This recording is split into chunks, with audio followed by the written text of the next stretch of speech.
Welcome to Patscast. I'm Brad Whitaker. As Michael Scott would say, how quick the turntables.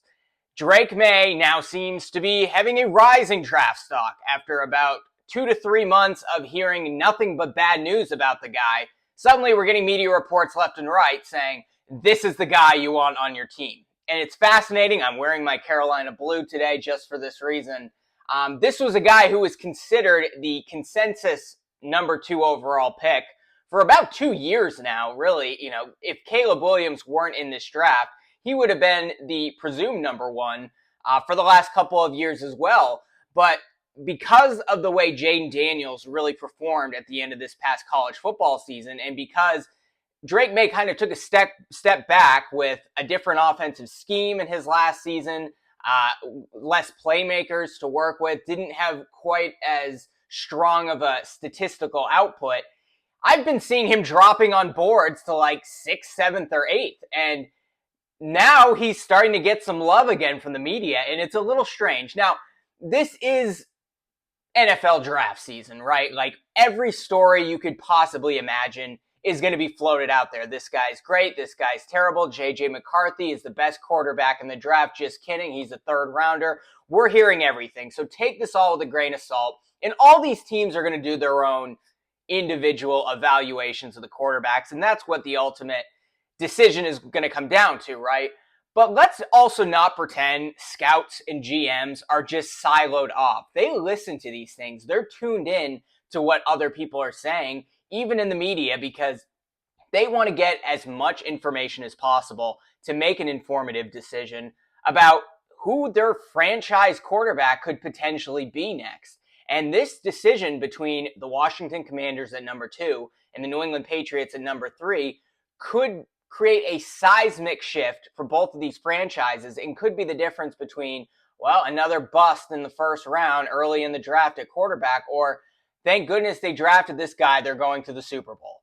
And Drake Maye is a very polarizing figure, perhaps just as polarizing as JJ McCarthy, who I've been raving about the last week. But we're starting to hear some positive news about this guy. And it starts with Joel Klatt's mock draft. And all these media pundits have different mock drafts and they put players in different spots. So again, take everything with a grain of salt. This is also lying season. People float things out there to try to get more value so they can make trades or try to send a narrative, a signal to other teams, and then they can veer the other way and get the guy they want. But Joel Klatt is pretty in tune with this, and he had nothing but great things to say about Drake Maye. Obviously had Caleb Williams going at number 1 overall to the Chicago Bears, but at number 2, he had the Washington Commanders selecting Drake Maye. And here's what he had to say about it. He said, if a general manager could build a franchise quarterback from scratch, Maye would be the perfect muse.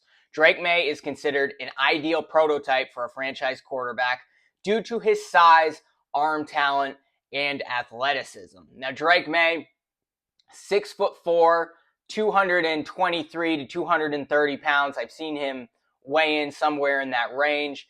That is basically, he's maybe an inch shorter than Josh Allen, but has the same frame, basically weighs the same that Josh Allen did when he came out of college from Wyoming. And we've seen a lot of comparisons. Is he Josh Allen? Maybe not the fastest, but an ability to be mobile. Certainly can run through linebackers. We've seen highlights of him hurdling safeties and cornerbacks and making big plays that way. But we've also seen comparisons to Justin Herbert. Now, part of that is because his mechanics aren't great. Justin Herbert's mechanics certainly were not great coming out of Oregon. They have a very similar throwing motion. I think Drake Maye's might actually be a little bit worse. He winds up a lot more. It takes a little longer to throw. But he is kind of a hybrid between those two, at least when you're talking about the prototype that Drake Maye is. Now, does that mean he's going to be Herbert or Josh Allen? We'll see. But Klatt goes on, talks about his exceptional passing ability because he can throw both from the pocket and on the move. He has a daring style of play, which can result in risky decisions and turnovers, but it can also result in big plays and high-pressure situations where if nobody is open, which they often weren't, especially this past season at North Carolina, then he can move around and then throw somebody open or buy his receivers extra time and be able to hit them that way. In the same way we see Josh Allen do, in the same way we see Patrick Mahomes and Lamar Jackson do, even though he doesn't have the speed of a Lamar Jackson, certainly. Clark goes on, Maye's transition from being a game changer to a game manager is crucial for his success, requiring a more disciplined approach. But he's a guy that really is a developmental piece. He will benefit from a strong support system, including a competent offensive coordinator and quarterback coach, which hopefully he has in New England under the new Gerard Mayo, Alex Van Pelt regime that is there. He does say, a lot of people are criticizing Drake Maye for his speed, thinking he's more of a pocket guy, but Clack goes on to say he's a dual threat quarterback with underrated running skills. Maye possesses the ability to make game-changing plays, especially in critical moments. Doesn't drop his draft stock at all, and they view him as a high upside prospect who can compete immediately, potentially, with the best quarterbacks in the league. Maye's status as a boom or bust prospect reflects the uncertainty surrounding his development, but also highlights his immense potential as a franchise cornerstone. So, there you have it. Joel Klatt very high on Drake Maye, and we're seeing other news coming out. Mark Sanchez, maybe not the number one quarterback you want to be hearing from, but he appeared on Colin Cowherd's The Herd today. Go watch his interview. I believe it's on YouTube.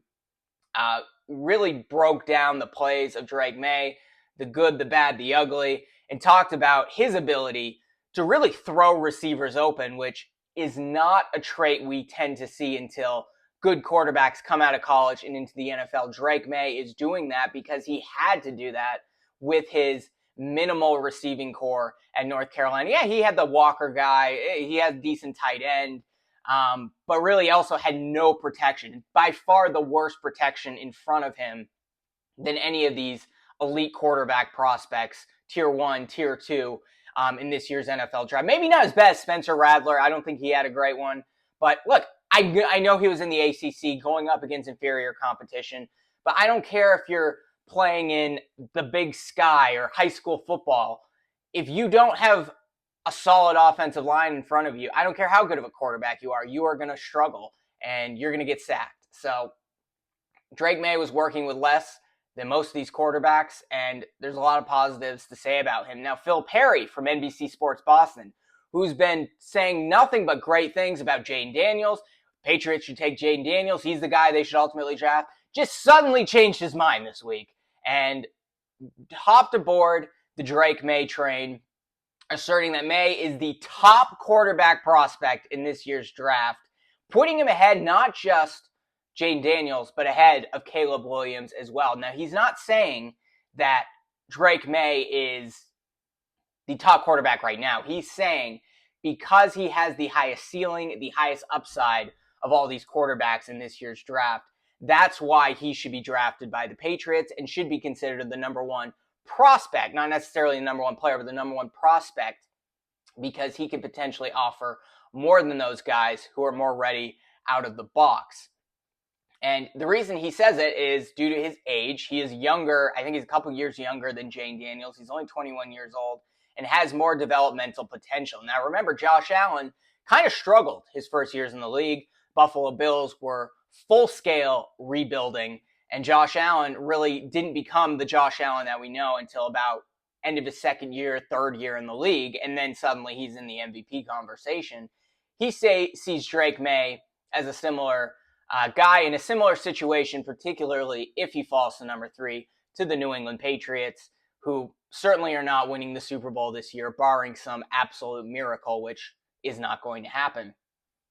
Phil Perry adds, despite Jayden Daniels' superior stats, Maye's younger age, larger physical stature make him a more promising prospect. He highlighted the importance of selecting a player with a high ceiling for long-term team success. And as I mentioned, because the Patriots are perceived to be in a rebuilding phase, Maye's development is crucial for their success. And he really is the best case for sitting him on the bench for a year, letting him develop behind Jacoby Brissett, and put in Bailey Zappi if you absolutely have to. And that's going to be tough, right? Because Patriots start the season 1-4, 2-5, 2-6. Jacoby Brissett is benched. Bailey Zappi's out there. Bailey Zappi has 1 or 2 good games, but he has 3 or 4 bad games. Nobody is satisfied.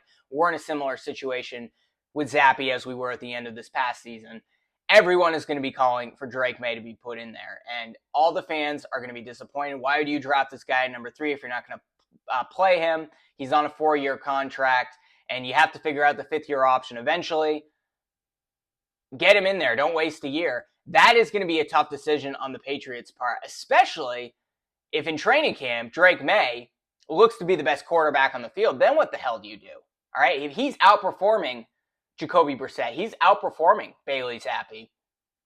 Like, do you have to start him then? Because, Patriots, especially if they don't address the left tackle situation, they're throwing him in with the Wolves in week 1. We don't know what their schedule is, but it looks like it could be pretty tough this season, especially how it's sliced early in the year.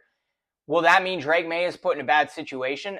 A similar situation to what Mac Jones was put in, starting the season right off the bat, going against the Eagles, going against the Dolphins, having to go on the road against the red-hot Dallas Cowboys. That was tough because Mac Jones had a banged-up offensive line, banged-up receiving core, and then he never was the same quarterback again. Worse his sophomore year, certainly wasn't the guy he was in his rookie season. That's going to be a challenging decision. Now, Perry goes on saying Maye's potential for growth outweighs the immediate benefits of a guy like Jaden Daniels, who would be able to deliver on day one. Now, I kind of disagree with that a little bit because if you go watch the tape, Drake Maye is a little bit better at going through the progression, making multiple reads, making the right decision. Now, he's not as quick. He doesn't have a quick release as Jaden Daniels, certainly not as fast or not as mobile. Jaden Daniels will be able to bail a bad team out of bad situations much easier than Drake Maye just because of his speed and his quick release and his ability to escape the pocket very quickly. But I don't know. I've heard like Greg Cosell, a guy who I really trust, was talking about Jaden Daniels and just absolutely raving about him, saying like he makes second or third reads. I'm trying to watch highlights, and not just highlights. Like I like to watch these quarterbacks when they go on the road in tough environments, in games that they lost, and see what they look like. I've never seen Jaden Daniels make a second read. I really have not. You watch Drake Maye, he makes multiple reads very quickly. So I think that learning curve is not as steep for Maye as it is for a guy like Daniels, but a lot of people disagree with me. I think Drake Maye is more NFL ready, even if his footwork, his mechanics are not exactly where you want it to be. I think he's better out of the box than Jaden Daniels, even if Jaden Daniels has an athletic ability to bail the team out a little bit better. But I don't know. The narrative here seems to be Drake Maye, high upside, elite arm, definitely the best physical gifts and size of all the players in this draft. A guy that you're really going to be able to potentially depend on in year 2 and year 3, depending on his development. I don't know. I still think Drake Maye might be better week 1 this year than Jaden Daniels, but we'll see what happens. It's all going to depend on whether it's Drake Maye, whether it's Jaden Daniels, and their ability to learn and develop as a young quarterback under a veteran quarterback like Jacoby Brissett in a new West Coast simplified system under Alex Van Pelt. I know the West Coast offense didn't really work with Matt Patricia, but Matt Patricia had no idea what he was doing. He had players who played in similar offenses for other teams trying to teach him in the locker room, and it didn't work. Alex Van Pelt is a savant in this area. So I don't know. This is an interesting change in trends, right? Drake Maye was the consensus number 2 overall pick. Jaden Daniels was considered like an early second rounder until like January. Even it was like right after he won the Heisman, people started talking about him as a top 3 pick. Like there was no conversation about that before that. And then the last few weeks, Jaden Daniels definitely going number 2 to the Commanders. Commanders are setting up the QB room for him to succeed. It's going to be Daniels. So the Patriots are likely going with Drake Maye. Now you have Joel Klatt saying Commanders are going to probably take Drake Maye because of the high upside. They're also in a rebuilding situation like the Patriots. Look, I'm going to be excited either way, assuming they take one of these 2 quarterbacks. It is a time of year for optimism.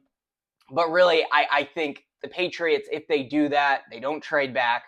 They have to address tackle early in the second round, assuming they don't trade up. As much as the receiver position should be a priority, I've been an advocate. I'm not even picking a quarterback and getting Marvin Harrison Jr., so we don't have to worry about that number one receiver conversation anymore. But that doesn't seem like it's going to happen. So then you're losing out on one of these potential round one starting tackles that a few of them probably will slip to the second round just because there are so many of them. And then you got to hit on receiver in the third, fourth, or fifth round. And they're deep there, but it is kind of boom or bust when you get to that point. McConkey's not going to be on the board at that point. Xavier Legette might be on the board in round 3, but his draft stock seems to be rising. So I don't know. We'll see. But has your opinion changed on Drake Maye? Do you think this guy should be drafted by the Patriots? Do you think if you're a Washington Commanders fan or you're a Patriots fan, do you think the Commanders at number 2 overall should prioritize Drake Maye because you think he's the better quarterback, at least long term? Let me know in the comments below. I'm curious to hear from you. Be sure to like this video or subscribe to the channel, or if you're listening on the podcast, subscribe there. Share it with your friends. And we'll be back next week and potentially earlier if more Patriots breaking news rolls in.